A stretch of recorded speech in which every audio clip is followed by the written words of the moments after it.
हरे कृष्णा। ओम नमः शिवाय। हर हर महादेव।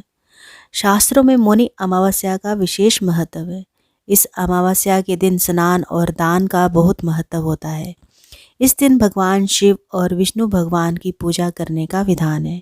साथ ही इस दिन पवित्र नदी में स्नान करना बहुत फलदायी माना जाता है। इस साल मौनी अमावस्या का त्यौहार 29 जनवरी को है। वहीं आपको बता दें कि इस दिन महाकुंभ का दूसरा स्नान भी है। वहीं अगर आप इस दिन व्रत रख रहे हैं तो आपको व्रत कथा पढ़ना या सुनना बेहद ज़रूरी होता है, वरना आपका व्रत पूर्ण नहीं माना जाएगा। इसलिए आपको सुनाते हैं मौनी अमावस्या की व्रत कथा। मौनी अमावस्या व्रत कथा। कांचीपुरी नगरी में एक देवस्वामी नाम का ब्राह्मण अपनी पत्नी धनवती और 7 पुत्र और एक पुत्री के साथ रहता था। उनकी पुत्री का नाम गुणवती था। ब्राह्मण ने अपने 7 बेटों की शादी कर अपनी पुत्री के लिए सबसे बड़े बेटे को वर तलाशने के लिए भेजा।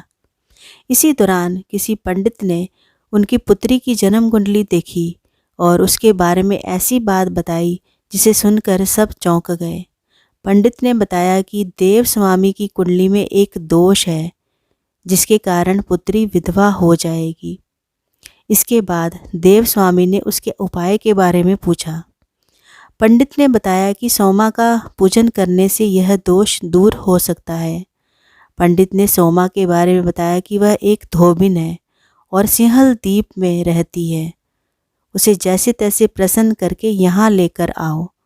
उसके बाद देव स्वामी का सबसे छोटा पुत्र अपनी बहन को साथ लेकर सिंहल द्वीप की ओर सागर तट पर गया।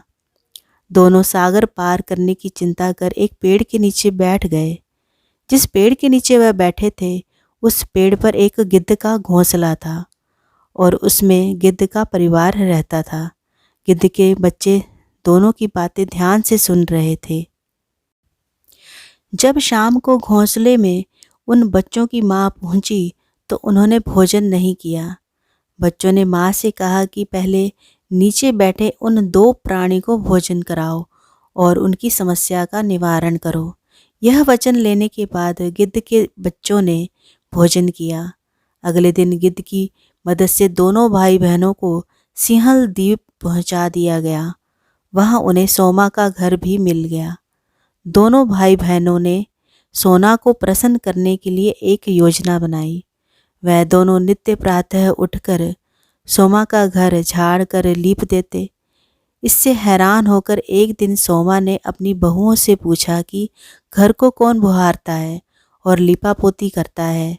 सोमा की झूठी प्रशंसा पाने के लिए उनकी बहुओं ने कहा, हमारे अलावा यह काम कौन करता है। लेकिन सोमा को इस बात का विश्वास नहीं हुआ और उसने अपने मन में ऐसा करने वाले को खोजने की कसम खाई। सोमा ने सुबह जल्दी उठकर देव स्वामी के भाई बहनों को लीपा पोती करते हुए पकड़ लिया। जिसके बाद सोमा के पूछने पर उन्होंने सोमा को पूरी बात बता दी। सोमा उनकी श्रम साधना से प्रसन्न हो गई और घर उचित समय पर उनके घर पहुंचाकर वचन दिया, मगर भाई ने अधिक आग्रह पर सोमा उनके साथ चल दी। घर से चलते समय सोमा ने अपने बहुओं से कहा कि मेरी अनुपस्थिति में किसी का देहांत हो जाए तो उसका शरीर नष्ट मत करना और मेरा इंतज़ार करना। यह समझाने के बाद सोमा कांचीपुरी पहुंच गई। दूसरे दिन गुणवती के विवाह का कार्यक्रम तय हो गया। सप्तपदी होते ही उसका पति मर गया। सोमा ने तुरंत अपने संचित पुण्यों का फल गुणवती को प्रदान कर दिया।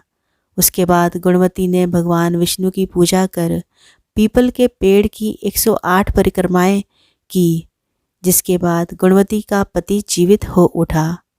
सोमा उन्हें सौभाग्यवती का आशीर्वाद देकर अपने घर लौट गई। उधर गुणवती को पुण्य फल देने के बाद सोमा के पुत्र जमाता तथा पति की मृत्यु हो गई। सोमा ने पुण्य फल संचित करने के लिए मार्ग में पीपल के वृक्ष की छाया में विष्णु जी का पूजन करके 108 परिक्रमाएं की। उसके बाद परिवार के मृतक जन जीवित हो गए। कथा समाप्त होती है। बोलिए हर हर महादेव, ओम नमः शिवाय।